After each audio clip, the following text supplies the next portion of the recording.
que nous ouvrions, c'est comme ça qu'on dit, la 20e université de la formation, de l'éducation et de l'orientation. Alors, très rapidement, hein, je ne vais pas être long du tout, rassurez-vous. D'abord, je vous remercie d'être là aujourd'hui. On attend encore pas mal d'inscrits pour cette première journée. J'espère qu'ils vont pas arriver au fil de l'eau, sinon ça va pas être simple pour les débats. En tout cas, merci pour ceux qui sont déjà arrivés. C'est vraiment, c'est sincèrement un plaisir pour Cap Métier d'accueillir cette 20e édition de l'UFEO. C'est un plaisir compliqué parfois d'ailleurs. C'est un plaisir pour plusieurs raisons. D'abord, ça veut dire que la manifestation existe toujours. Ce qui n'est pas toujours gagné d'avance parce que il a fallu d'abord qu'on prenne progressivement le relais de la Maison de la Promotion Sociale pour l'organisation. Ça n'a pas forcément été facile pour nous. Et puis dans un contexte où ces temps réservés à la réflexion ne sont pas toujours appréciés à leur juste valeur, il a fallu aussi que le comité scientifique ait la foi chevillée au corps pour continuer à faire vivre la manifestation au fil des années. Et je me dis que sans Thierry, je me demande si cette manifestation pourrait encore avoir lieu avec l'énergie qu'il y dépense. Et je voudrais qu'il soit remercié en premier lieu pour tout le travail qu'il fait pour nous. Je vais avoir une pensée aussi pour la MPS qui a organisé pendant 19 ans le FEO dans ses locaux. À partir du moment où Cap Métier avait repris l'organisation de la manifestation et à partir du moment où on avait ce magnifique bâtiment, il était automatique, évident qu'on allait l'organiser désormais ici, mais enfin, nous sommes les héritiers de cette grande manif créée et portée pendant de longues années par le MPS. J'ai vu son directeur tout à l'heure, mais là je ne le vois plus. Qu'il en soit remercié en tout cas également. C'est un plaisir, je disais, alors c'est un plaisir qui est un peu empreint de tristesse et de mélancolie, malgré tout, d'accueillir la manifestation dans le centre Vincent Merle. Éric Verdier en parlera bien mieux que moi, mais il y a là, à l'évidence, un symbole fort qui ne peut être finalement que réjouissant de se dire qu'on a trouvé un lieu et un moment. Ici, ce centre Vincent Merle est un moment, l'UFEO, pour continuer à entretenir ces lieux de réflexion et d'échange entre les théoriciens et les praticiens de la formation et de l'orientation. Je pense que ça a beaucoup de sens et on en est très content.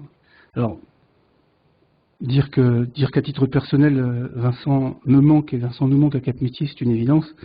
Mais on a là une forme de consolation à se dire que, avec ce genre de manifestation, avec ce genre de lieu, on peut conserver tout ce qu'on sera capable de conserver de ce qu'il a pu nous apporter. Et puis rapidement sur le thème. Le thème est quasiment en lien direct avec Vincent. Thierry l'écrivait dans le petit préambule du programme. Dépasser les idées reçues, on n'aurait pas même pu écrire si on était allé au bout des choses, tordre le cou aux idées reçues. C'est un peu l'idée, hein. C'est pour ça quand on avait discuté avec Thierry, on s'était dit il faut qu'on essaye de donner encore plus de dynamisme aux échanges. Alors, il va falloir que vous soyez dynamique pendant toute la journée pour qu'il y ait des débats, des vrais débats, des débats contradictoires, des débats polémiques s'il le faut, et qu'on contribue tous un peu à ce que ça décoiffe. Alors, ouais, j'ai dit ça décoiffe. Bon, il y a un certain nombre d'entre nous pour lesquels ça va pas être facile que vous vous décoiffiez. Et c'est vrai que ça manque, avec les années passant, ça manque un peu de chevelu quand même dans la salle. Et sans doute, Vincent aussi là-dessus nous manque un peu dans le registre chevelu décoiffé et décoiffant. Et puisque je vous disais que moi, mon plaisir, ce serait que cette manifestation, la première à Cap Métier, mais la 20e, soit vraiment celle des 20 ans, c'est-à-dire quelque chose de tonique, de décoiffant, rebelle même, où on s'évite les discours convenus et les idées reçues, justement. Alors, je ne sais pas si on va y parvenir. Le programme qu'a élaboré Thierry avec le comité scientifique, il est prêt pour ça.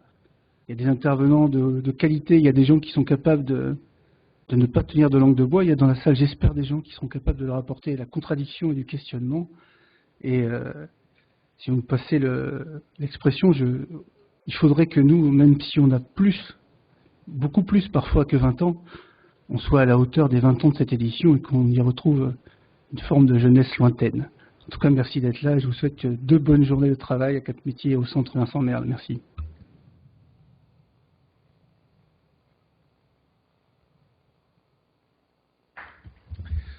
Oui, ben bonjour à tous. Alors, on m'a demandé de vous souhaiter la bienvenue au nom du comité scientifique. C'est un bienvenue collectif. On a pas mal travaillé, encore une fois, cette année pour organiser cette manifestation avec un certain nombre de personnes qui sont dans la salle et qui partagent cette idée que on a un credo commun dans cette université, c'est qu'on sera plus intelligent à faire discuter les praticiens, les décideurs et les chercheurs. Et c'est probablement le fil directeur de cette manifestation qu'on tient chaque année. Et après, pour le reste, on bouge, on change, on essaie de trouver des nouvelles formules, des nouveaux moyens, des nouveaux modes d'échange. Et donc, vous voyez, cette année, on a réorganisé le programme. On a essayé de choisir un thème. Alors, juste vous en dire un mot. Ce thème des idées reçues, c'est venu un peu comme ça autour de l'idée des 20 ans, de se dire, allons-y, bousculons un peu les choses. Et qu'est-ce qu'on peut dire des idées reçues dans le champ de la formation, de l'éducation et de l'orientation. Alors, bien sûr, quand on parle des idées reçues, on se tape toujours Flaubert, qui a fait un dictionnaire des idées reçues. Et donc, du coup, j'ai été jeter un œil quand même. Et alors, c'est très intéressant parce que, d'abord, ni formation, ni éducation, ni orientation, ni figure. La seule chose qu'il y a, c'est le mot école. Alors, c'est intéressant parce que quand il parle d'école, Flaubert, il parle des grandes écoles.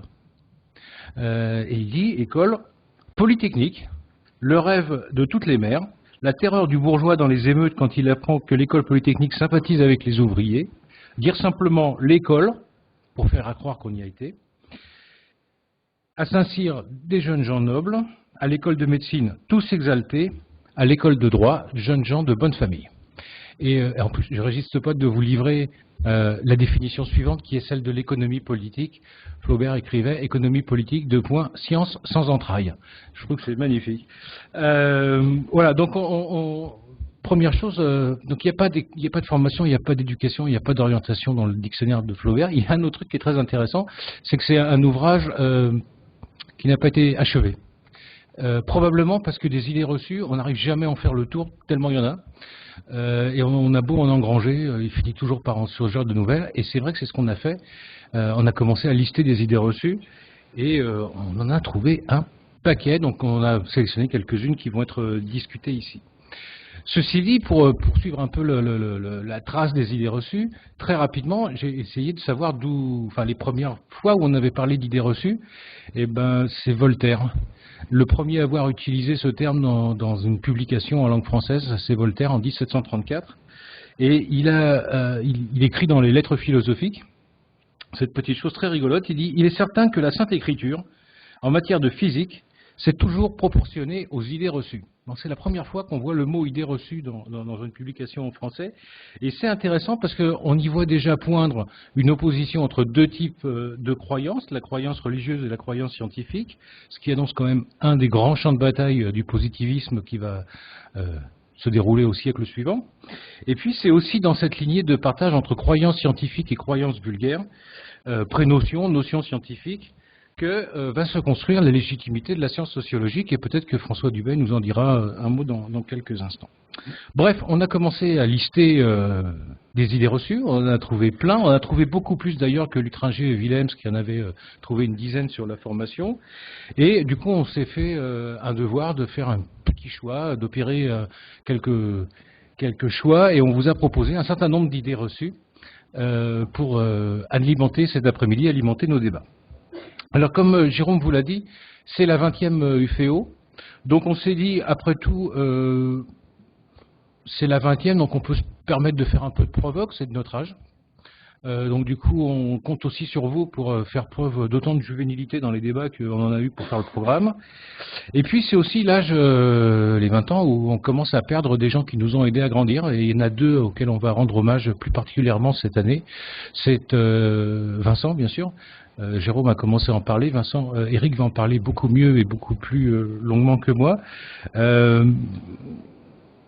Et aussi Jacques Wittwer, auquel Alain Janel rendra hommage demain. Donc ils sont deux penseurs qui nous ont accompagnés, qui continuent de nous accompagner dans nos réflexions. Alors juste un petit mot pour finir, parce qu'on est déjà un peu en retard et je voudrais qu'on ait le maximum de temps pour qu'Eric puisse dire ce qu'il a envie de vous dire sur Vincent et sur le rapport de Vincent aux idées reçues. Juste un mot sur le programme. Alors, on va effectivement commencer par celui dont cette maison porte le nom, et peut-être dont on débattra plus largement dans les années à venir. Comme ça, Eric vous en dira un mot. On va accueillir Luc Pabeuf, qui est là, qui est à la fois président du Césaire et qui est une des chevilles pensantes de cette UFEO depuis longtemps, qui l'accompagne et qui a accepté d'animer l'après-midi. Où dans un premier temps, on va avoir une des premières idées reçues, les plus tenaces peut-être sur l'école en France, qui est est-ce que l'école est irréformable ou pas? Est-ce que vraiment il y a moyen ou pas de réformer l'école? Ce que on s'essaye et chaque ministre s'essaye de faire de manière régulière. Donc cette question va être traitée par François Dubé, qui va peut-être en profiter pour nous dire à quel point les idées reçues ont une utilité sociale. Et on remettra cette question sur le tapis au cours d'une table ronde, toujours animée par Luc Pabeuf, à laquelle participera donc Éric Verdier, François Dubé et Jean-Louis Nembrini qui vient de nous rejoindre. On finira nos débats avec une discussion croisée entre deux Michel Abervé et Michel Thierry, qui vont aborder la question de l'argent de la formation, une autre belle idée reçue qu'on nous ressasse régulièrement dans les médias. Où va l'argent de la formation?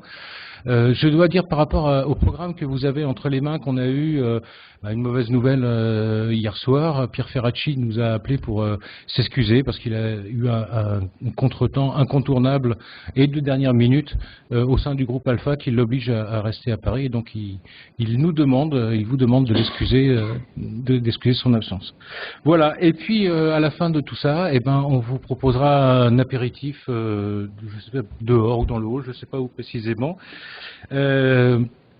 Apéritif dînatoire mais néanmoins musical avec toujours les mêmes, le groupe des Squelettes Gras, qui est d'ailleurs en profite pour renverser une autre idée reçue. Les squelettes ne sont pas que secs chez les cétacés, ils peuvent être gras, d'où le nom de ce petit groupe de jazz.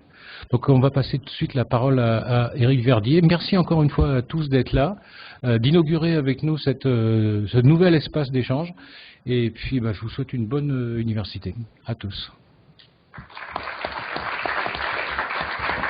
Vincent Merle a fait l'objet finalement de caractérisations assez convergentes où les uns et les autres disaient mais c'était à la fois un chercheur, un professeur, un innovateur,